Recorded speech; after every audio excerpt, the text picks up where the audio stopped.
गजाननं भूतगणादिसेवितं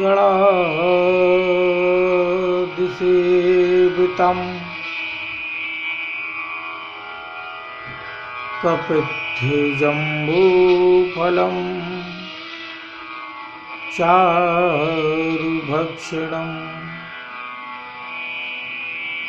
उमासुतं शोकविनाशकारिकं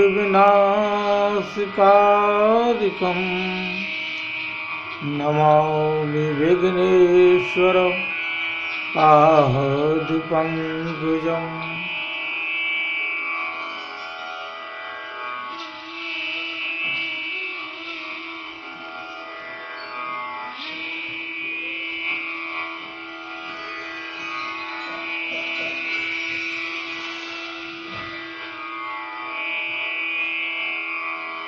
श्रोताओं के मध्य बैठे सनत कुमार जी ऐसे प्रतीत हो रहे थे जैसे स्वच्छ जल में खिला हुआ कमल।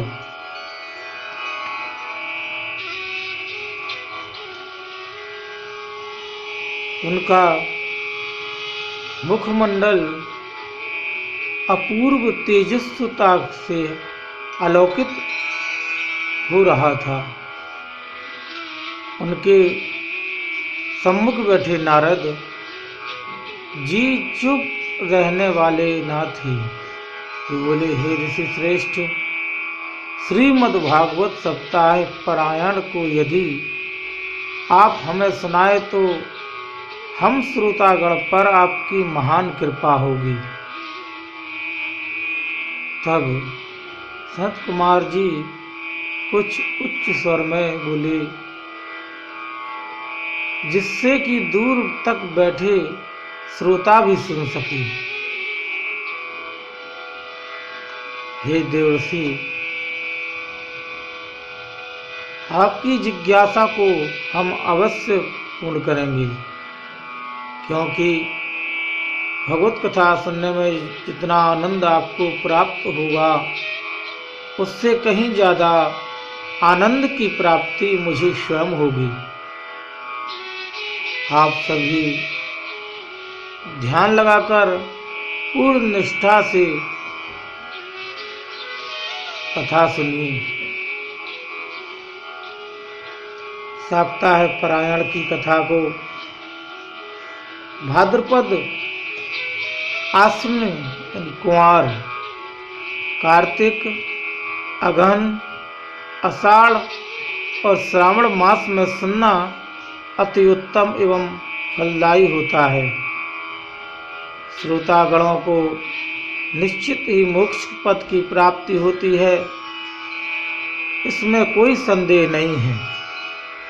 किंतु सप्ताह पारायण कराते समय नगर ग्रामों और अपने इष्ट मित्रों को अवश्य आमंत्रित करना चाहिए।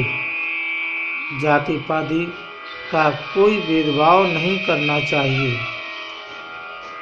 जात पात के भेद को रखने वाले व्यक्ति के हृदय में कभी प्रभु वास नहीं करते। जहाँ तक हो सके सप्ताह यज्ञ घर में करना चाहिए। यदि उचित स्थान ना हो तो मंदिर, बाग बगीचा अथवा किसी ऐसे स्थान पर सप्ताह पारायण का प्रयोजन करना चाहिए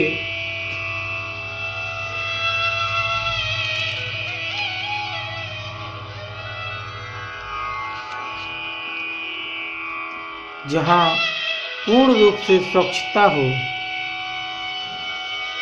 यदि घर में कर रहे हों तो उस स्थान को लीप पोत कर अथवा धोकर गुरु को बुलावें। स्थान को धोकर गेरू, चावल और अन्नादि से चौक बनाएं। केले के तने से मंडप बनाकर कथावाचक को उच्च स्थान प्रदान करें।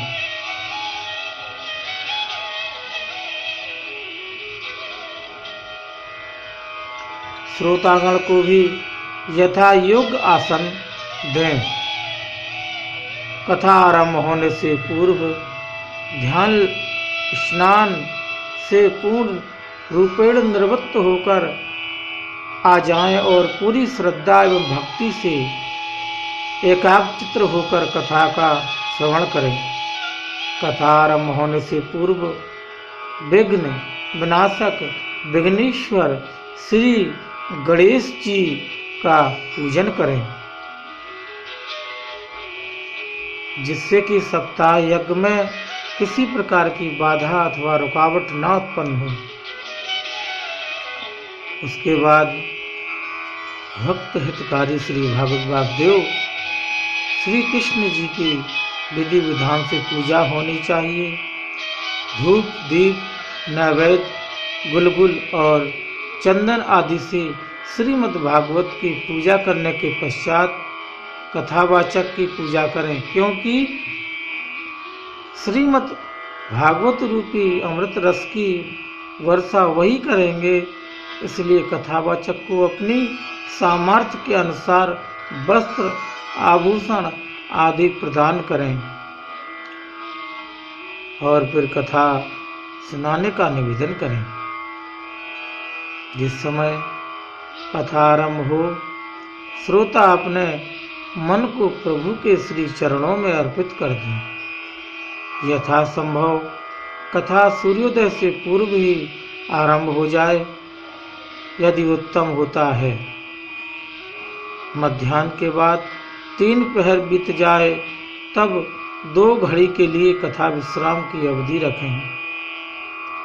इस बीच में श्रोता का भी मन चंचल ना हो, अल्पाहार करें अथवा सूक्ष्म भोजन करें। सर्वोत्तम तो यह होता है कि निराहार रहें। निराहार रहना वेदों शास्त्रों में भी उत्तम माना गया है। कथा श्रोता को पत्तल पर भोजन करना चाहिए एवं भूमि पर शयन करना चाहिए। गरिष्ठ भोजन तो कदापि नहीं करना चाहिए, क्योंकि गरिष्ठ भोजन के करने से तन में भारीपन एवं आलस्य आता है, जो कथा श्रवण में श्रोता के लिए बाधक है। निर्धन, भाग्यहीन, पापी, दुराचारी, अधर्मी एवं बांझ स्त्री श्रीमद् भागवत कथा अवश्य सुने। कथा के श्रवण से श्री आनंद कन्न की कृपा से उन सभी पापियों के पाप दूर हो जाएंगे। नास्तिक के मन में भगवत भक्ति जाग जाएगी।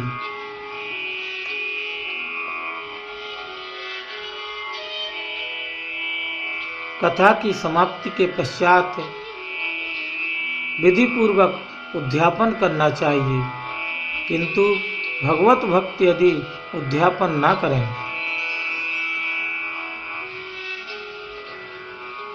तो भी चिंता का विषय नहीं है। मृदंग, करतल, झांझ आदि से कथा संपन्न होने के पश्चात हरि कीर्तन अवश्य करें। निर्धन, याचकों और ब्राह्मणों को अपनी सामर्थ्य के अनुसार दान दें। गृहस्थ श्रोतागण को 10वें स्कंद के श्लोकों का विधि पूर्वक कथावाचक से पूछकर तिल, घी, दूध, मेवा, मिश्री, मिष्टान आदि का भोग लगाकर पूजन करें। यह अति सुखदायी फलदायक होगा। इसके उपरांत ब्राह्मणों को भोजन करावें एवं दान दें। विष्णु सहस्त्र नाम का पाठ अवश्य करें। दान में गोदान सर्वोत्तम दान माना गया है। यदि संभव हो तो गोदान अवश्य करें। श्री सुखदेव जी की आयु की गणना नहीं की जा सकती। जिस समय कथा हो रही थी, सहस्त्रों वर्ष की आयु वाले श्रोताओं को आनंदित करने वाले श्री सुखदेव जी आ पहुंचे। उनके आगमन से श्रोतागणों सहित सूत जी अत्यंत प्रसन्न हुए। श्रोतागण ने श्री सुखदेव जी को दंडवत प्रणाम किया और उन्हें आदर के साथ यथोचित उच्च स्थान पर बैठाए। स्वयं नारद जी ने उनकी विधिवत पूजा की। बैठने के पश्चात सुखदेव रूपी तोते के मुखारविंद से वेद रूपी प्रवचन बाहर निकलने लगे। वे बोले, हे समस्त उपस्थित श्रोतागण, वेद पुराण उपनिषद सभी ग्रंथों का मूल तत्व श्रीमद् भागवत है। इसके श्रवण से ठीक उसी तरह आनंद प्राप्त होता है जिस प्रकार गूंगो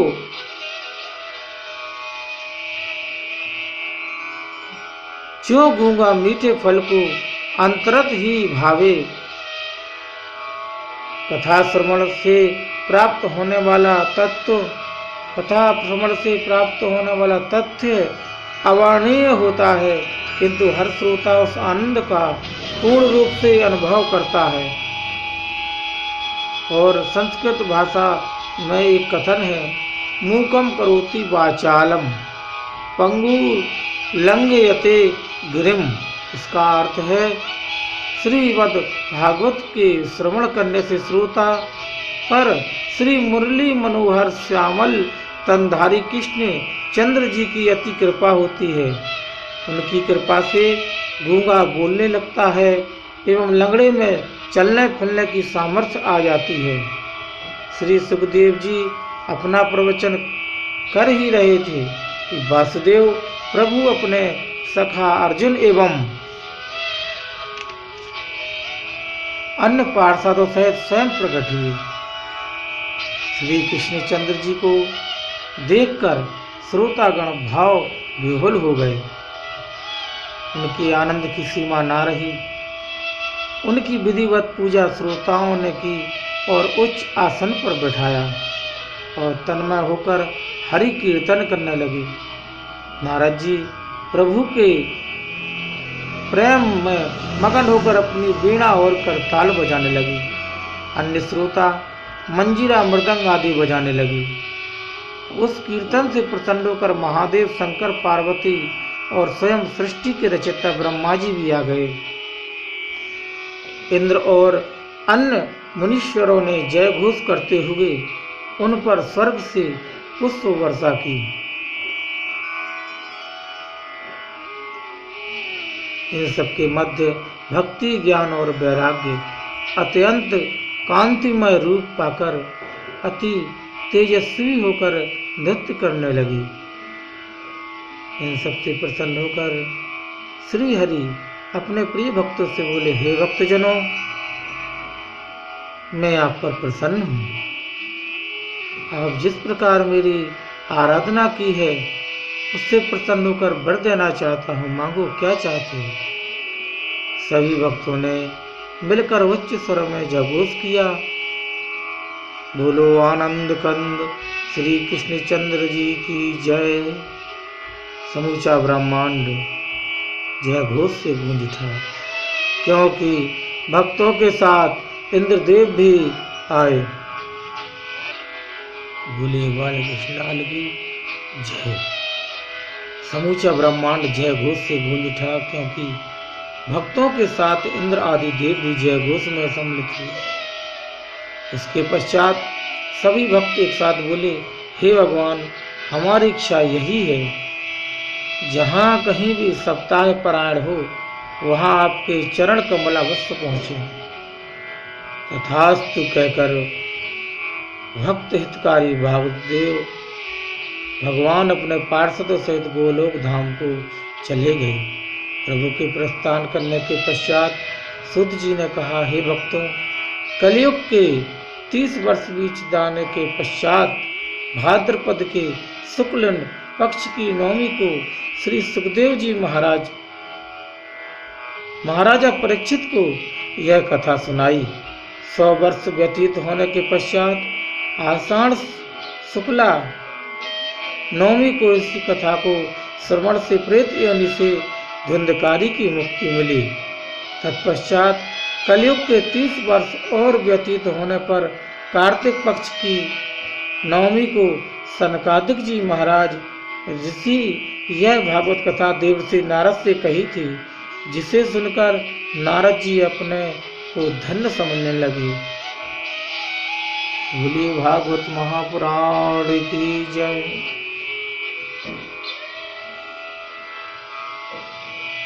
जीव एक दूसरे को सिर्फ फंसाने के चक्कर में लगा हुआ है। कैसे भी किसी की हंसी हो जाए, कोई दुखी हो जाए, लेकिन कहते हैं जिसकी भगवान रक्षा करते हैं उसका कोई बाल बलवाका नहीं कर सकता। जो भी भगवान के भक्तों को परेशान करता है, भगवान उसे दंडित करते हैं। गुण अवगुण हर व्यक्ति में होते हैं। पृथ्वी पर आया हुआ कोई भी व्यक्ति अवगुणों से युक्त है, गुणों से युक्त है। अब उसके गुण कितने अधिक हैं, अवगुण कितने हैं, यह उस पर निर्भर करता है। यदि उसके पास कुछ अवगुण भी हो तो गुणों के सहारे वो चलता रहता है, भगवान उसकी मदद करते रहते हैं। इस पृथ्वी पर जितने भी जीव हैं, काम क्रोध मद लोभ पाषाण से भरे हुए हैं, धीरे धीरे अपने आप को काटते जाते हैं, छांटते जाते हैं और प्रभु भक्ति में अपने आप को मन लगाते रहते हैं। इस प्रकार भगवान सुखदेव जी की वाणी आप सब लोगों के लिए गुरु जी की कृपा से सुनाते रहेंगे। ओम नमो नारायण, हर हर महादेव। बोलिए बाल कृष्ण लाल की जय।